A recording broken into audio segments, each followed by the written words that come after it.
YouTube channel Atul physics and math classes. आज का video हम आप लोगों के बीच में लेके हाजिर हैं कक्षा 10 का मैथमेटिक्स। ये पहला वीडियो है कक्षा 10 के मैथमेटिक्स का जो एनसीईआरटी पैटर्न बेस पे बनाने जा रहे हैं हम। ये पहला जो चैप्टर है वास्तविक संख्या है उसको लेकर एनसीईआरटी का जो प्रश्नावली है 1.1 इस वीडियो में पूरा का पूरा हम सॉल्व करवाने वाले हैं। और इसके पहले सबसे पहले समझाना जरूरी है कि एल्गोरिथम क्या होता है, प्रमेयिका क्या होता है। ये समझ लेने के बाद हम प्रश्नावली 1.1 को हल कर सकते हैं।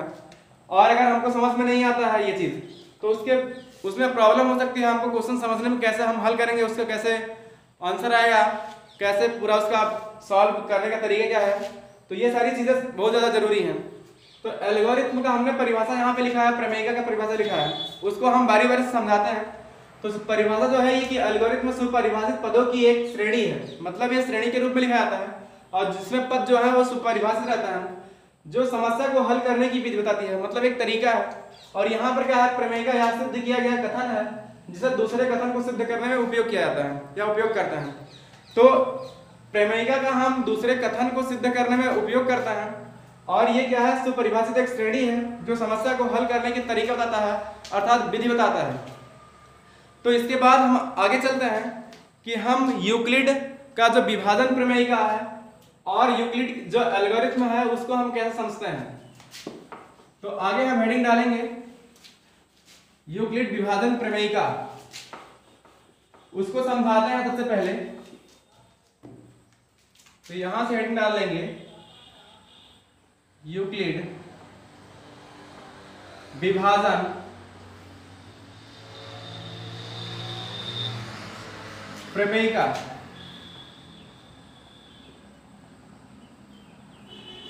अब यहां पे हम लोग सबसे पहले प्रश्न लिखते हैं कि अगर प्रश्न ऐसे है, प्रश्न और उसका हल कैसे हम लोग करते हैं और संबंध जो निकलता है वो हम यहां पे लिख देते हैं संबंध। ये हम किसके लिए समझा रहे हैं, यूक्लिड विभाजन प्रमेयिका।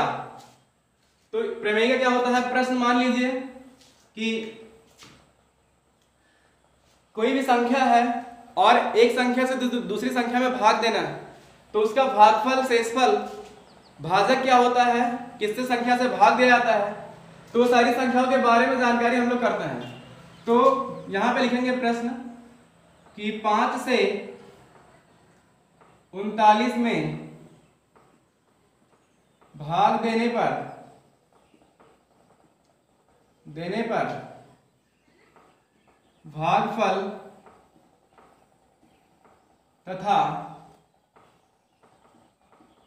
शेषफल ज्ञात कीजिए। तो यहां पे अगर हम 5 से 39 में भाग देते हैं, भागफल और शेषफल निकालना हमको, तो हम हल कैसे करते हैं और उसके बीच में संबंध जो मिलता है हमको संख्याओं के बीच में कि भाज्य क्या होता है, भाजक क्या होता है, भागफल क्या होता है, शेषफल क्या होता है, उसको हम संबंध की कैटेगरी में रखेंगे कि इसमें संबंध जो होता है वो चीज। तो यहां पर हम इसको कैटेगराइज करते हैं। अब हल में क्या करेंगे हम लोग, सबसे पहले हम भाग देना है, भाग का तरीका हम लोग को पता है कि हम बचपन से देते आए हैं। 5 से 39 में भाग देना है 39, तो 7 × 5 = 35, 7 बार जाएगा, यहाँ पे 35 हो जाएगा और यहाँ पर तो 39 में से 35 घटाने पर जो आया वो 4 बच गया। तो ये क्या हुआ और इसको हम क्या कहते हैं, इसको क्या कहते हैं, ये सारी चीजों का इसका नामकरण करते हैं। तो यहाँ पे इसको हम भाज्य के नाम से जानते हैं। जिस संख्या में भाग दिया जाता है उसको भाज्य कहते हैं और जिस संख्या से भाग दिया जाता है उसको भाजक कहते हैं, भाजक। और जितना बार जाता है भाग, जितनी टाइम जाता है, जितनी बार जाता है भाग, उसको हम भागफल कहते हैं, भागफल। और घटाने के बाद अंतिम जो पद बचता है उसको हम यहां 4 को हम क्या कहते हैं, शेषफल।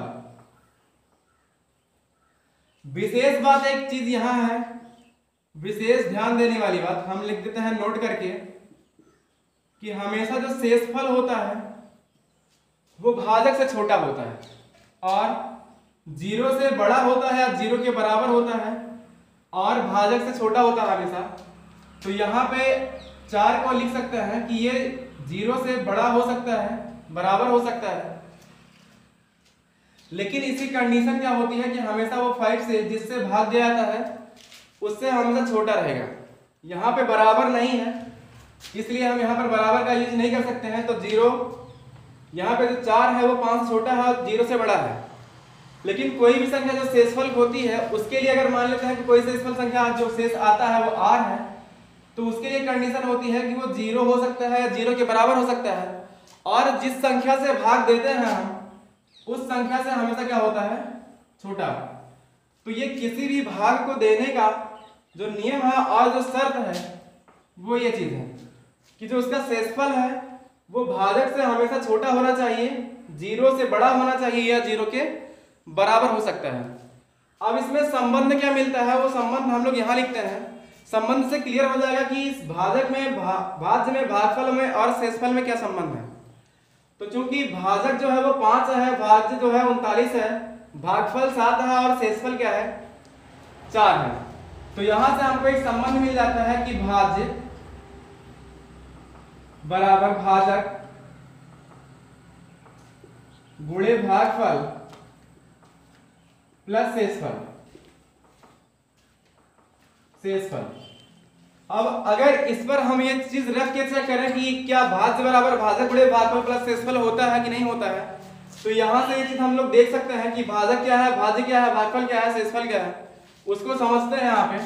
तो भाज्य के स्थान पे जो भाज्य वाली संख्या है हमने यहाँ पे बताया है कि भाज्य जो जिस संख्या में भाग दिया था उसको भाज्य कहते हैं।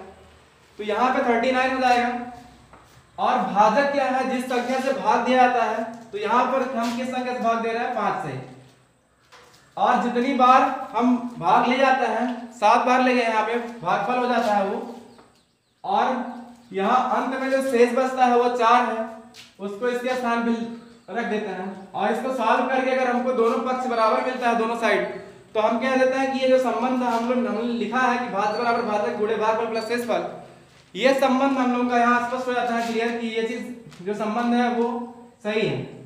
तो यहाँ से 39 इज इक्वल टू, यहाँ से मल्टीप्लाई करेंगे गुणा 7 का 5 से, तो 7 5 35 मिल जाएगा और प्लस 4।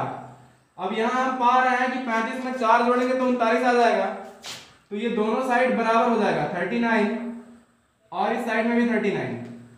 इसका मतलब क्या हुआ कि ये जो संबंध है कि भाज्य बराबर भाजक गुणे भागफल प्लस शेषफल, ये हम लोगों का संबंध मिलता है किसी भी संख्या से किसी संख्या में भाग देने पर जो संबंध होता है उसका, वो ये होता है भाज्य बराबर भाजक गुणे भागफल प्लस शेषफल। तो ये क्या है कि यूक्लिड विभाजन प्रमेयिका का ऐसे हम प्रयोग करते हैं। उसके अगले स्टेप में हम लोग सीखते हैं कि जो यूक्लिड विभाजन एल्गोरिथ्म है वो क्या है।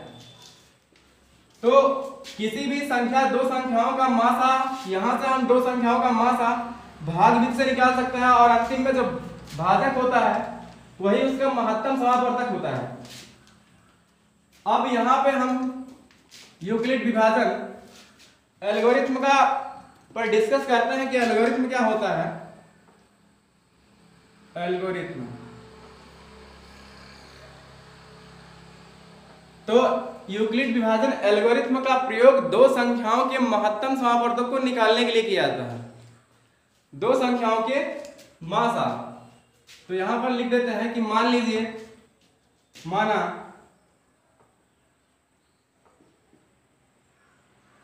दो धनात्मक पूर्ण संख्याएं, धनात्मक पूर्ण संख्याएं या पूर्णांक कह सकते हैं, ये पूर्णांक होगा। दो धनात्मक पूर्णांक संख्याएं, यहां पर सी और डी हम मान लेते हैं, डी। अब एल्गोरिथ्म का प्रयोग करके दो संख्याओं का मासा कैसे निकाला जाएगा उसका स्टेप बाय स्टेप हम डिस्कस करते हैं कि कैसे कैसे किया जाता है। तो यहाँ पर दो धनात्मक पूर्ण संख्या माना गया कि सी और डी है। यहाँ पर कंडीशन भी हमने एक रख दिया, क्योंकि कोई ना कोई संख्या दोनों में से एक छोटी होगी एक बड़ी होगी, तो हम मान लेते हैं जो सी है वो डी से बड़ी है, जो संख्या सी है वो डी से बड़ी है। अब इसको हम हल करते हैं, उसके पहले मान लेते हैं कि एक संख्या, कोई संख्या p है Q है और एक संख्या R मान लेते हैं, तो इसका जो संबंध होगा यहां से स्टेप फर्स्ट में, यहां से हम कह सकते हैं माना Q और R दो पूर्णांक संख्याएं हैं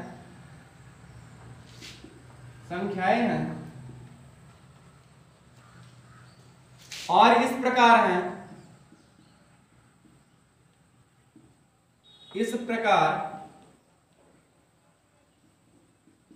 है कि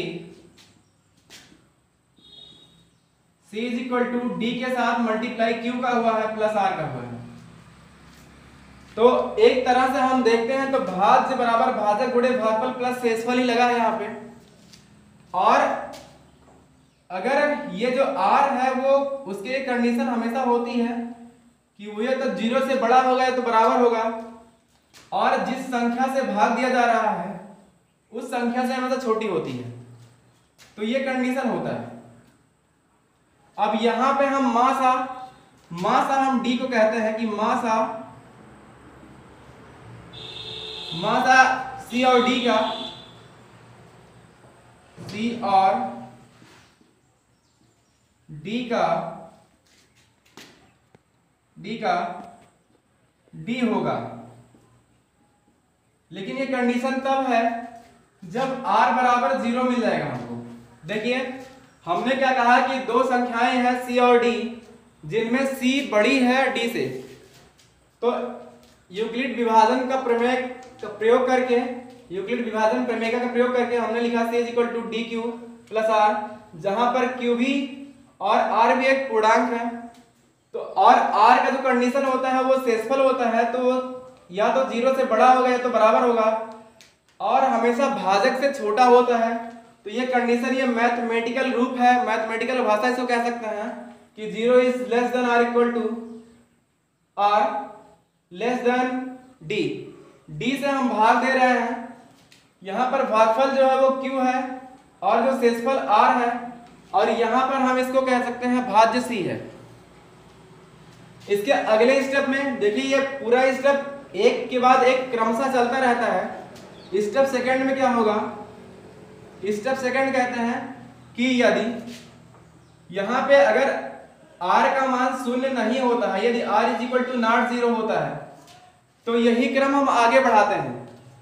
आगे कैसे बढ़ाते हैं कि हम यहां पर D लिखते हैं और उसके बाद जो शेषफल आता है R उसको लिख देते हैं, और फिर जितने टाइम गुणा करने जाता है उसको यहां पर हम लिख देते हैं। मान लीजिए वो P बार गया और अगली संख्या हम मान लेते हैं शेषफल आता है, तो वो आपका हो जाता है Q।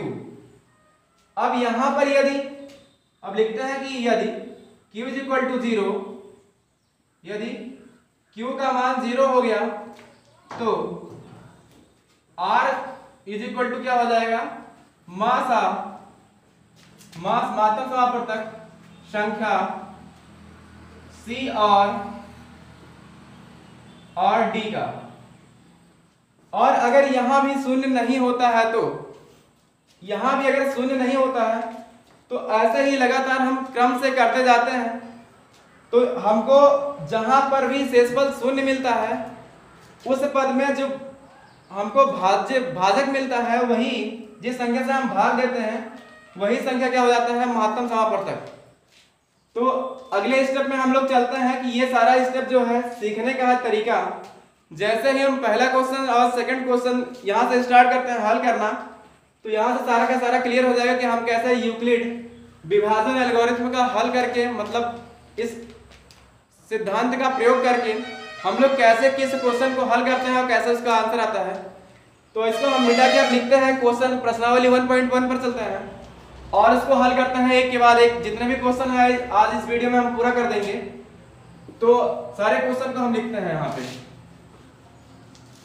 यहाँ पे 32 जो है वो छोटी है 616 से, तो हम लोग सबसे पहले क्या करते हैं कि हम भाग दे देते हैं 32 से 616 में। तो यहाँ से 32 616, तो एक बार जाएगा भाग, तो तो यहाँ 32 आएगा। 61 में से अगर 32 घटाएंगे तो यहाँ हमको मिल जाएगा 29 और 6 उतार लेंगे यहाँ से और 6 296 में अगर भाग दें हम 32 से तो ये 9 बार जाएगा और 9 बार जाने के बाद ये 288 हो जाएगा। घटाएंगे इसको तो 8 गुना 16 8 आ जाएगा और बाकी संख्याएं कट जाएंगी। अब 8 से क्या करते हैं हम लास्ट में 32 में भाग दे देते हैं तो 32 जो है पूरी 8 से 32 4 बार जाएगा, ये पूरी संख्या कट जाएगी। इसका मतलब जो शेषफल आया वो क्या हो गया, 0 हो गया। तो यहां से कह सकते हैं कि इसका जो मासा होगा वो कितना होगा, 8 होगा। तो यहां से तो हम क्लियर कर सकते हैं कि महत्तम समापवर्तक 8 हुआ। इसका मतलब जो स्तंभों की अधिकतम संख्या होगी वो 8 होगी, जिसमें वे सभी लोग मार्च कर सकते हैं। अब यूक्लिड विभाजन एल्गोरिथ्म का प्रयोग करके अगर हम हल करते हैं, यूक्लिड विभाजन एल्गोरिथ्म, तो यहां से क्या मिल जाता है कि हम लोग 616 भाग देंगे 32 से, यहां पे 19 बार जाएगा और जो शेषफल आएगा वो 8 आ जाएगा और 0 हुआ नहीं, शेषफल यहाँ पर 0 नहीं हुआ, इसलिए यही प्रोसेस हम अगले स्टेप में करते हैं। तो अगले स्टेप में क्या हो जाएगा, 32 से में 8 से भाग दिया जाएगा तो 4 बार जाएगा और 4 बार जाने के बाद 8 से 32, इसका जो शेषफल मिलेगा वो 0 मिलेगा। तो यहाँ जो हमको शेषफल मिला, यहाँ शेषफल क्या हो गया, 0। तो जिस कंडीशन में शेषफल 0 हो जाता है तो उसके भाजक को हम क्या कहते हैं, मासा।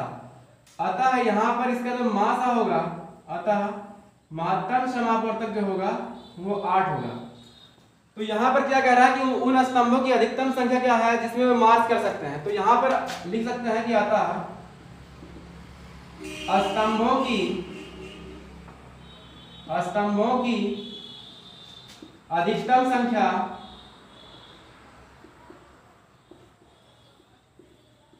8 होगी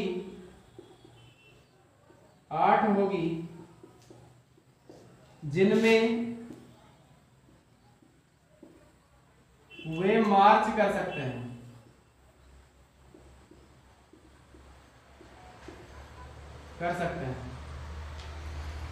देखिए, तो यहां पर जो क्वेश्चन था कि किसी परेड में 616 सदस्यों वाली एक सेना की टुकड़ी को 32 सदस्यों वाले एक आर्मी बैंड के पीछे मार्च करना है। दोनों समूहों को समान संख्या वाले स्तंभों में मार्च करना है। उन स्तंभों की अधिकतम संख्या क्या है जिनमें वे मार्च कर सकते हैं।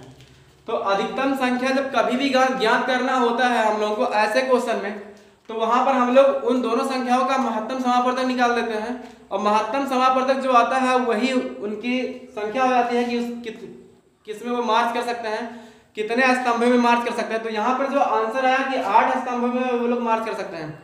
इसी प्रकार इससे रिलेटेड जो क्वेश्चन दूसरे बनते हैं कि वो कम से कम संख्या, अगर यहाँ पर क्वेश्चन में देखिए कि यहाँ पर कह रहा है कि अधिकतम संख्या क्या होगी। अगर ऐसे क्वेश्चन में पूछता है कि न्यूनतम संख्या क्या होगी जिसमें वो मार्च कर सकते हैं, तो ऐसे करने के लिए अगर वो न्यूनतम के लिए पूछता है तो वहां पर हम लोग एलसीएम निकालते हैं, लघुत्तम समापवर्तक निकाल देते हैं। तो लघुत्तम समापवर्तक निकालने के बाद जो हमको आंसर मिलता है वो हो जाता है। लेकिन कंडीशन यही है कि जो अधिकतम पूछता है तो मासा निकालते हैं, और जब क्या होता है, जब उसके लिए न्यूनतम पूछता है या कम से कम पूछता है तो हम उसके लिए लघुत्तम समापवर्तक निकाल देते हैं। अब यहाँ पर प्रश्नावली 1.1 का जो क्वेश्चन नंबर 4 है, इसको हम लोग हल करते हैं। यहाँ पर लिखा है कि यूक्लिड विभाजन प्रमेयिका का प्रयोग करके दर्शाइए कि किसी धनात्मक पूर्णांक का वर्ग किसी पूर्णांक m के लिए 3m या 3m + 1 के रूप का होता है। देखिए, क्वेश्चन नंबर जो 4 है, क्वेश्चन नंबर जो 5 है, वो सेम क्वेश्चन है, बस इसमें दिखाना है कि जो किसी भी धनात्मक पूर्णांक का वर्ग है वो 3m या 3m + 1 के रूप का होता है। और क्वेश्चन नंबर 5 में है यूक्लिड विभाजन प्रमेयिका का प्रयोग करके दर्शाइए कि किसी धनात्मक पूर्णांक घन, मतलब इसमें क्यूब करना है, इसमें घन करना है, और वो दिखाना है कि 3m या 3m + 1 या 3m + 8 के रूप का होता है। तो इसमें से हम एक क्वेश्चन सॉल्व कर देते हैं आप लोगों के लिए। क्वेश्चन नंबर चाहे 4 सॉल्व कर दे, चाहे 5 सॉल्व कर दे, और उसी तरह आपका दूसरा क्वेश्चन सॉल्व हो जाएगा। तो क्वेश्चन नंबर 4 हम सॉल्व करते हैं। तो यहाँ पर लिखेंगे हल नंबर 4, हल। यहाँ पर क्वेश्चन 4 का हल सॉल्यूशन हम देने वाले हैं। अब इसमें जो कह रहा है क्वेश्चन की यूक्लिड विभाजन प्रमेय का प्रयोग करके दर्शाया कि किसी धनात्मक पूर्णांक का वर्ग। तो सबसे पहले मान लेते हैं कि माना धनात्मक पूर्णांक या एक धनात्मक पूर्णांक कह सकते हैं। माना एक धनात्मक पूर्णांक, जो पूर्णांक है उसको हम मान लेते हैं धनात्मक पूर्णांक ए है। अब मान लेते हैं कि अगर a में हम 3 से भाग देते हैं तो भागफल जो आता है वो q आता है और शेषफल जो आता है वो r आता है। तो यहाँ पे लिखेंगे कि यूक्लिड विभाजन एल्गोरिथम का प्रयोग करके यूक्लिड विभाजन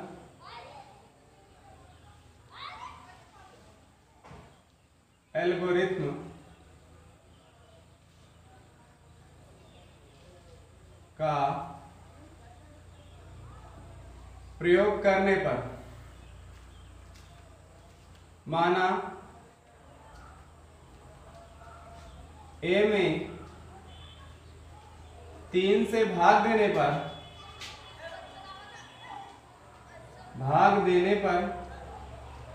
जो भागफल आता है वो क्यों हो जाता है, भागफल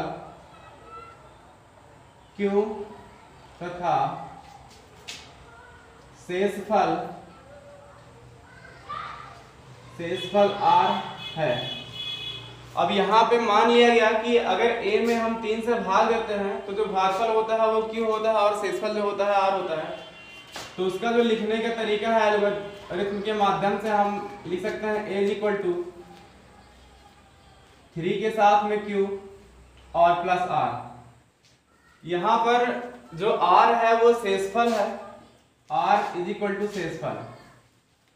लेकिन शेषफल कितने के बराबर हो सकता है, हम लोग 3 से जब भाग देते हैं तो जो r का मान होता है वो या तो 3 से छोटा होगा और या तो बराबर होगा। ये चीज हो सकता है, कंडीशन लागू होती है कि r की जो वैल्यू होगी वो 3 से छोटा होगा या तो बराबर होगा। इसका मतलब क्या हुआ कि r की जो वैल्यू हम ले सकते हैं वो 0 ले सकते हैं और यहां से बल्कि लिखा है इस तरह भी जा सकता है कि 0 is less than r equal to r is less than 3। इसका सीधा सीधा मतलब क्या होता है कि r की जो वैल्यू आएगी या तो 0 के बराबर आएगी या तो 0 से बड़ी होगी लेकिन 3 से छोटी होगी। तो 3 से हम लोग भाग देते हैं तो 3 से छोटी तो हमेशा होगी, क्योंकि भाग का जो हम लोग भाग दे रहे हैं जिस संख्या से वो 3 है। तो यहाँ से जो r की वैल्यू मिलेगी हमको वो 0 मिल सकती है या 1 मिल सकती है या 2 मिल सकती है। अब बारी बारी से हम क्या करते हैं कि इसी व्यंजक में a बराबर 3q प्लस r के स्थान पे हम एक बार 0 रखते हैं तो हमको एक व्यंजक मिल जाता है, और r के स्थान पे एक बार 1 रखते हैं तो एक व्यंजक मिल जाता है, और r के स्थान पे एक बार 2 रखते हैं तो एक व्यंजक मिल जाता है। तो यहाँ से हम रख देते हैं 0 1 और 2। तो यहाँ सबसे पहले अगर हम r बराबर 0 रखते हैं तो मिलता है क्या, a बराबर 3q प्लस 0। तो यहाँ से हम कह सकते हैं कि a बराबर 3q, और यदि r बराबर हम 1 लेते हैं तो हमको मिल जाता है a बराबर 3q प्लस 1। और इसके अगले स्टेप में अगर r बराबर 2 लिया जाए तो a बराबर 3q प्लस 2 मिल जाता है। अब ये तो रहा कि धनात्मक पूर्णांक संख्या जो हमने a लिया है और 3 से भाग दिया गया है तो भागफल क्या माना गया था कि भागफल q है और शेषफल r है। तो ये चीजें हमको मिली कि या तो हमको a बराबर 3q मिल जाएगा, a बराबर 3q प्लस 1 और a बराबर 3q प्लस 2। इस तरह का हमको जो धनात्मक पूर्णांक है उसका मान मिल सकता है। आगे वो क्वेश्चन में क्या कहा जा रहा है कि किसी धनात्मक पूर्णांक का वर्ग, मतलब इसको वर्ग करने के बाद वर्ग किसी पूर्णांक m के लिए 3m या 3m प्लस 1 के रूप का होता है। तो अब हम बारी बारी से इसको अगर इसका वर्ग कर दें तीनों चीजों का, तो यहां से हमको मिल जाएगा कि जो संख्याएं आएंगी वो किसी भी m के लिए 3m या 3m प्लस 1 के रूप का ही मिल जाएगा। तो यहां से सबसे पहले हम a स्क्वायर निकालते हैं, कहेंगे कि धनात्मक पूर्णांक का वर्ग करने पर धनात्मक पूर्णांक a का वर्क करने पर। तो यहां से सबसे पहले ए स्क्वायर बराबर हमको मिल जाएगा 3q का स्क्वायर, तो ये हो जाएगा 9q स्क्वायर। तो इसको हम कैसे सेट कर सकते हैं, यहां से ए स्क्वायर बराबर, अगर यहां से 3 कॉमन ले लिया जाए, इसमें से अलग कर दिया जाए, बल्कि कॉमन नहीं अलग उसको कह सकते हैं, मल्टीप्लाई के रूप में 3 इंटू 3 कह सकते हैं हम 9 को, और यहां से हो जाएगा 3q स्क्वायर। अब यहाँ पे जो 3q स्क्वायर है वो पूर्णांक है, धनात्मक है। जैसे अगर हम उसको मान लें, हम माना यहाँ पे अगर हम लिख देते हैं डायरेक्ट कि a स्क्वायर बराबर 3m, और कह देते हैं जहां जो m की वैल्यू है वो है आपका 3q स्क्वायर, और m क्या माना गया, यहाँ पे पूर्णांक मान सकते हैं कि यहाँ था m एक पूर्णांक है। तो पहली संख्या एक धनात्मक संख्या का जो वर्ग हमने किया, और वो क्या हो गया कि a स्क्वायर बराबर 3m के रूप का हो गया। इसका मतलब क्या है कि किसी भी धनात्मक पूर्णांक संख्या का वर्ग 3m, तो यहाँ पे शो हो रहा है कि 3m के रूप का हो सकता है। अगले जो स्टेप है कि 3a बराबर 3q प्लस 1, अगर हम इसका वर्ग करते हैं तो हमको क्या मिलेगा, या तो वो 3m के रूप का मिलेगा और या तो 3m प्लस 1 के रूप का मिलेगा। तो यहां से कहता है कि तथा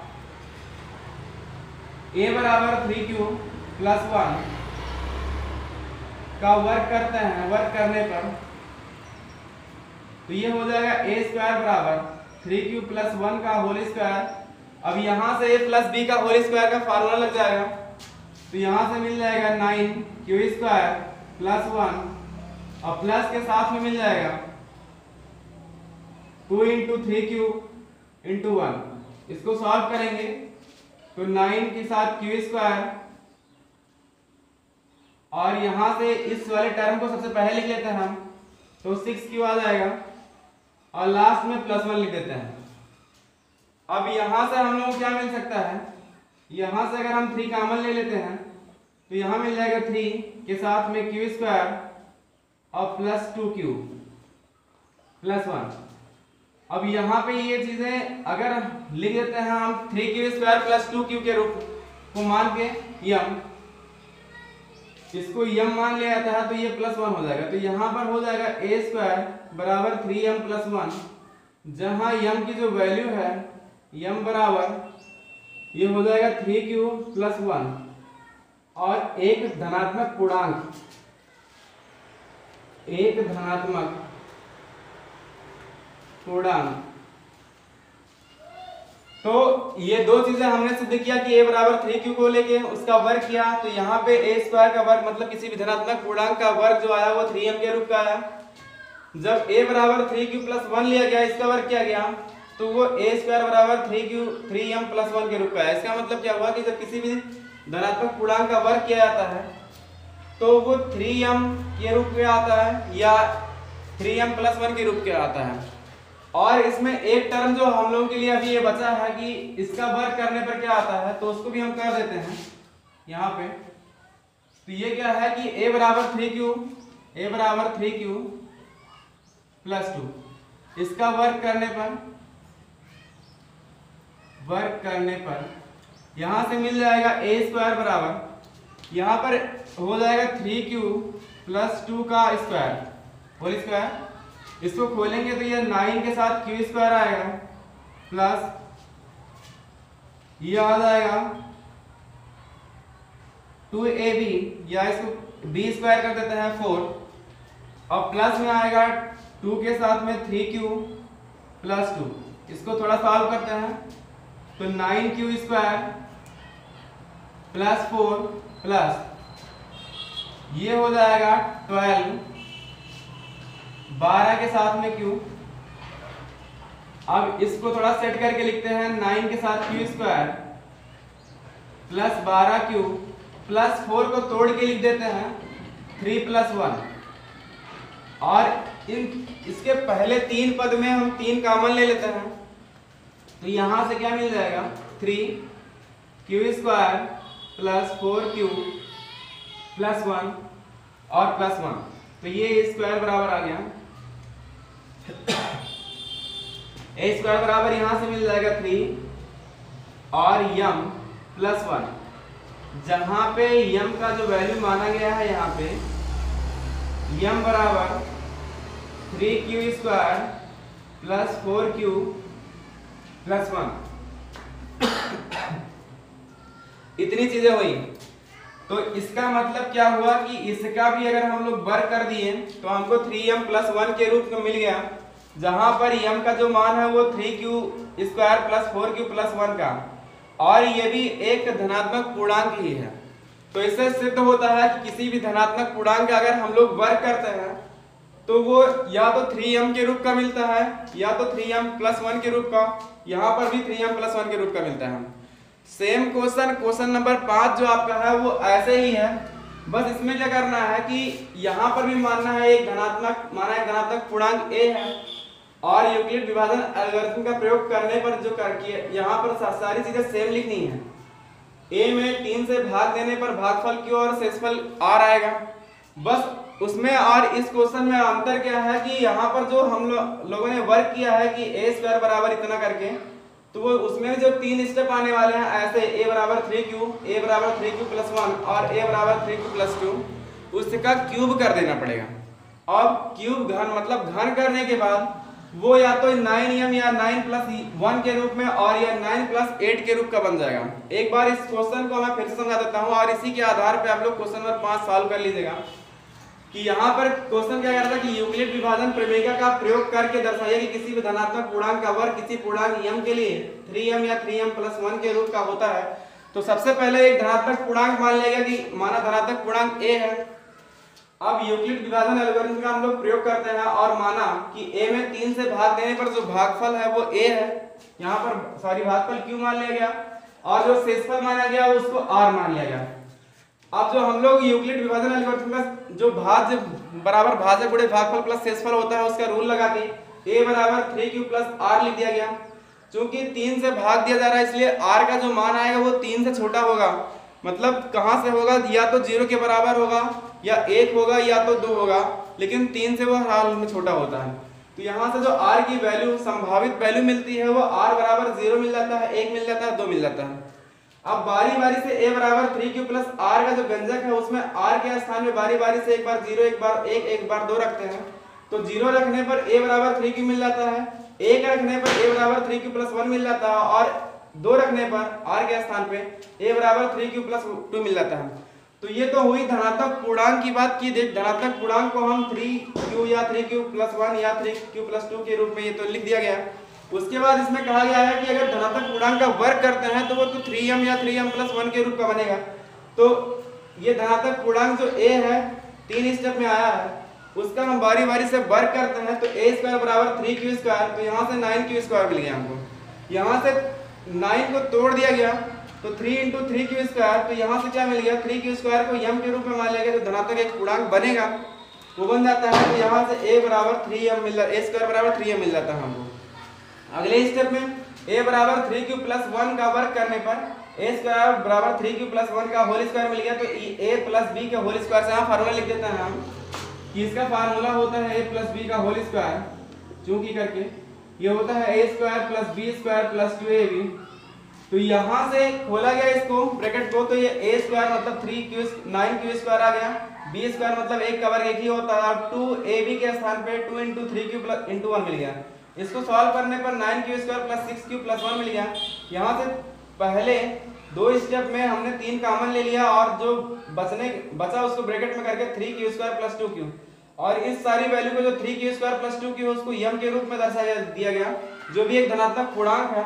तो इसका मतलब स्पष्ट हुआ कि a स्क्वायर मतलब किसी भी धनात्मक पूर्णांक का वर्ग 3m प्लस 1 के रूप का व्यक्त हो गया यहाँ पे। और वही प्रोसेस हम a बराबर 3q प्लस 2 के रूप में हमने किया। तो यहाँ से a बराबर 3q प्लस 2 का वर्ग करने पर a स्क्वायर बराबर 3q प्लस 2 का होल स्क्वायर मिल गया। होल स्क्वायर खोलने पर पहले का a square plus b square plus 2ab, इसको सॉल्व किया गया तो 9q square plus 4 plus 12q 12q मिल गया।